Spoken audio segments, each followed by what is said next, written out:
You don't fall apart. That's the thing about you. When things get hard, when the call comes at the wrong hour, when someone needs someone, when the room needs holding together, you're the one who holds it. You find the words. You make the plan. You stay calm when everyone else can't. And somewhere, quietly, you became the person people rely on without ever asking if that was okay with you. You said yes to that role so many times it stopped feeling like a choice. It just became who you are, the strong one. But here's what no one tells you about that identity. And it's the thing you've probably never said out loud.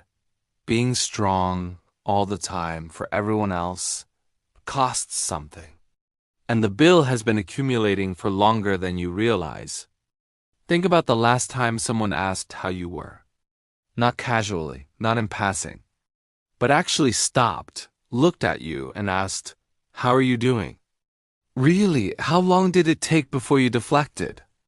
Before you smiled and said fine, or shifted the conversation back to them, or gave the version of yourself that didn't require anyone to worry? Most people who carry this identity don't even notice they're deflecting anymore. It's automatic, a reflex so old it feels like personality.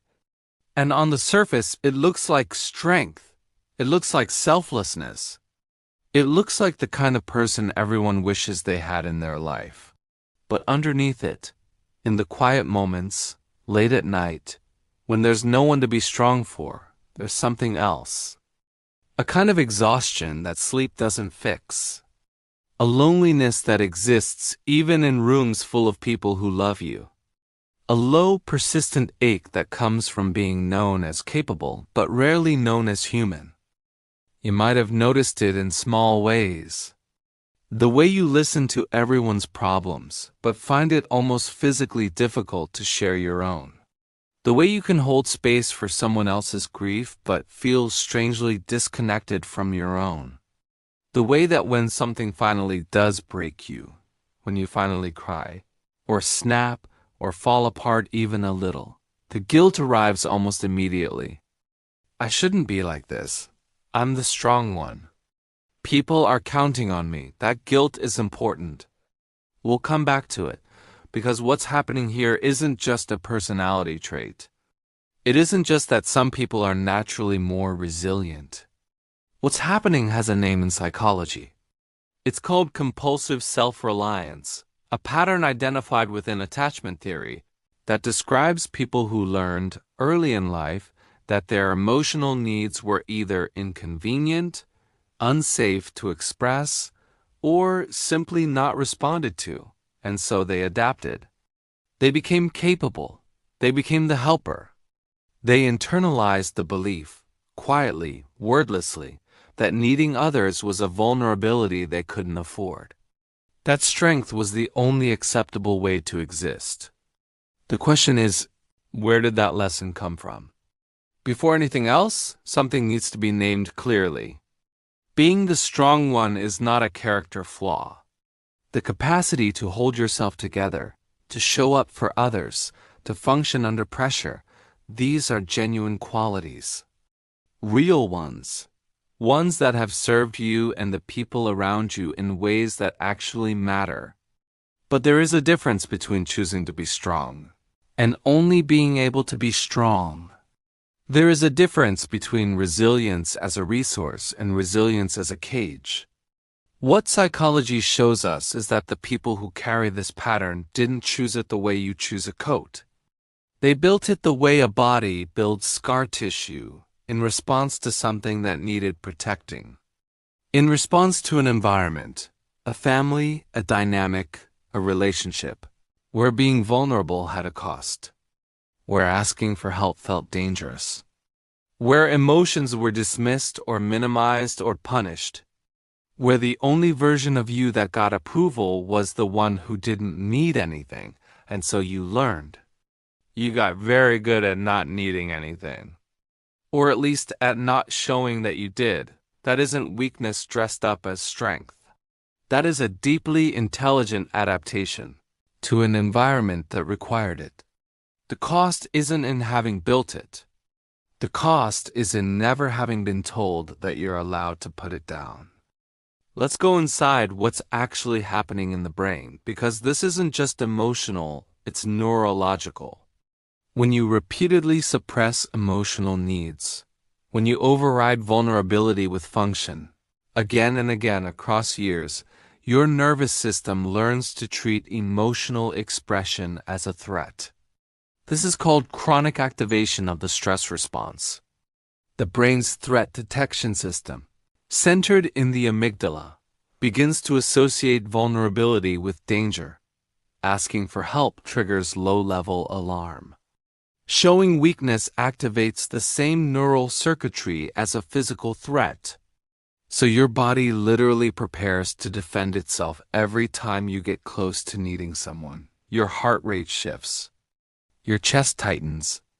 You feel the urge to pull back, to perform competence, to say I'm fine, before the other person can respond.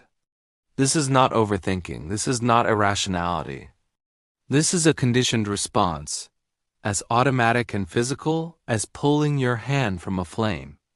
There's also something happening at the level of identity and self-concept. Psychologists call this self-schema, the mental model you hold of who you are. When strong and capable and reliable become core features of your self-schema, your brain will actively protect that identity. Any threat to it, a moment of vulnerability, a need expressed, a crack in the composure, registers not just as uncomfortable, but as an identity threat. Which is why the guilt comes so quickly when you break. It's not just emotion. It's your brain signaling, this is inconsistent with who you are. Here is the mental model to hold on to. Think of your emotional life as a pressure system. Emotions are not optional. They are physiological events, hormones, neural signals, physical sensations that your body generates automatically. You cannot stop them from forming. You can only decide what to do with them once they arrive. When the strong person suppresses over and over, they are not releasing that pressure. They are storing it, and pressure stored in a sealed system doesn't disappear. It distributes. It shows up as chronic fatigue, as low-grade irritability with no clear cause, as sudden disproportionate reactions to small things, as a numbness that creeps in where feeling used to be, as physical symptoms, tension, headaches, disrupted sleep that medicine treats, but that originates somewhere else entirely. The body keeps the score. That's not a metaphor. That's physiology. So what do you actually do with all of this? That's the part that matters, and the answer is not just let yourself cry more. It's more specific than that, more structural. Separate identity from function. The first and most important shift is learning to distinguish between what you do and who you are. Being strong is a behavior, a set of actions. It is not a personality. It is not your worth. It is not the price of being loved. Psychologists call this role identity fusion, when a role you perform becomes so merged with your sense of self that stepping out of it feels like ceasing to exist. The work is not to stop being capable. The work is to build an identity that exists separately from your usefulness. In real life, this looks like one honest question asked regularly. If I couldn't do anything for anyone today, if I had nothing to offer, would I still deserve to be here? Sit with whatever comes up. The discomfort in that question is the data. Practice graduated vulnerability. Vulnerability is a skill. Like any skill, it atrophies without use and can be rebuilt with deliberate practice. Psychologists use graduated exposure to help people reapproach avoided experiences, starting small, building tolerance over time. You don't start by telling your deepest truth to the person you trust least. You start with something small. One honest statement in a conversation where you'd normally deflect. That actually really tired me out. I've been finding this harder than I expected. I don't think I'm okay today. Notice what happens in your body when you say it. Notice if the catastrophe you feared actually materializes. It usually doesn't, and each time it doesn't, your amygdala updates its threat model. The groove of vulnerability equals danger slowly, quietly starts to shift. In real life, choose one person, someone genuinely safe, and this week, tell them one true thing you would normally keep to yourself. Not a crisis, just something real.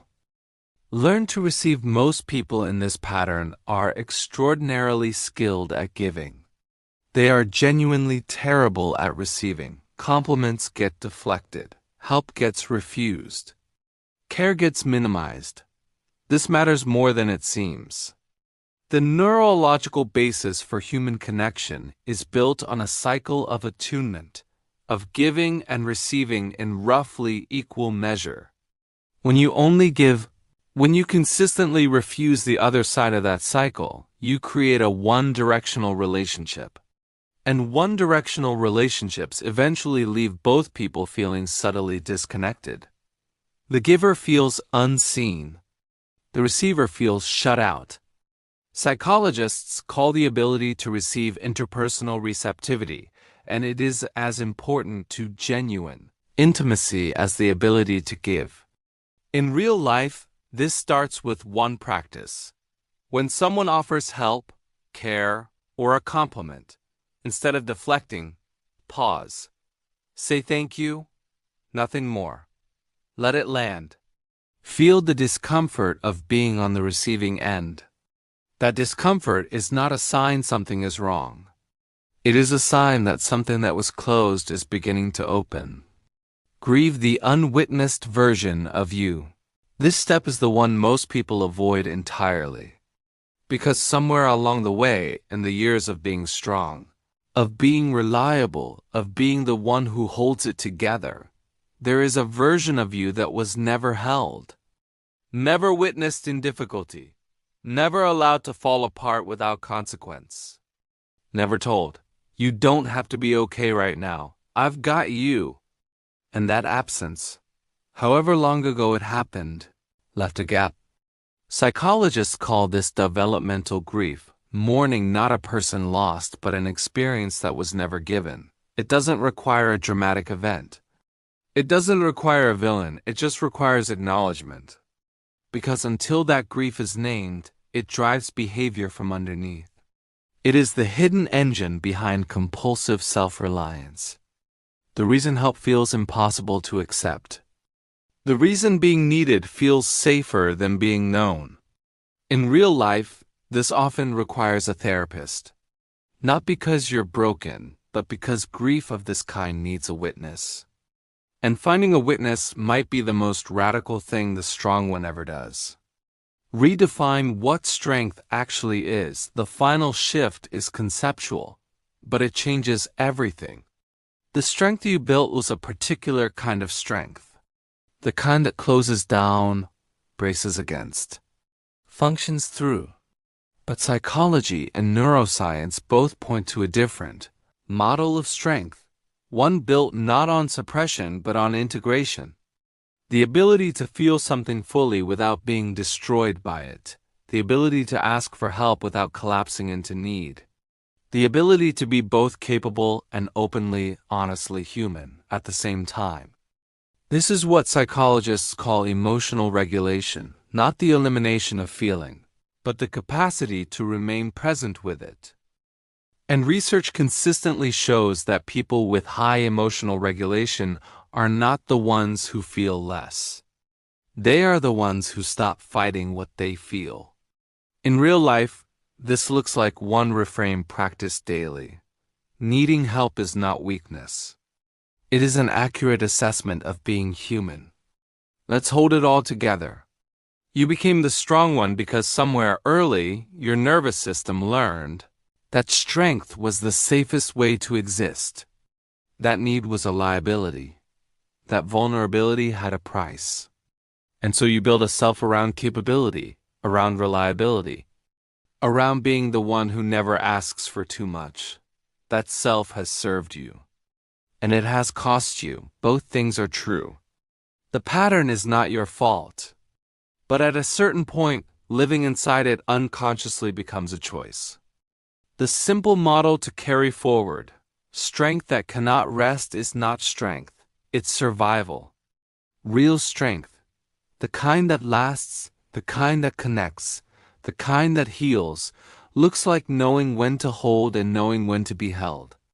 It looks like giving generously from a place that has also been filled. It looks like being human in front of people and letting that be enough. Tone, still, warm, unhurried. There will come a moment, maybe not today, maybe not this month, where someone asks how you are. And instead of the automatic answer, the fine, the I'm okay, the don't worry about me, you'll pause, just for a second. And you'll feel the question actually land. And something in you will want to answer it honestly. Let that happen. Not because you owe anyone your pain. Not because vulnerability is a performance. But because you are a person who has been carrying something heavy for a very long time. And there is a difference between choosing to carry it and not knowing how to put it down. You've been strong. That is real, that matters. But strength was never meant to mean that you disappear inside it. You are allowed to be tired. You are allowed to need. You are allowed to exist as something more than useful. The people worth staying close to, the ones who actually know how to love. They don't want the strong version of you or the broken version of you. They want the real one. The one that shows up with something to carry and trusts someone else enough to set it down for a while. That trust, that quiet, terrifying, necessary trust, is not weakness. It's the bravest thing the strong one ever does.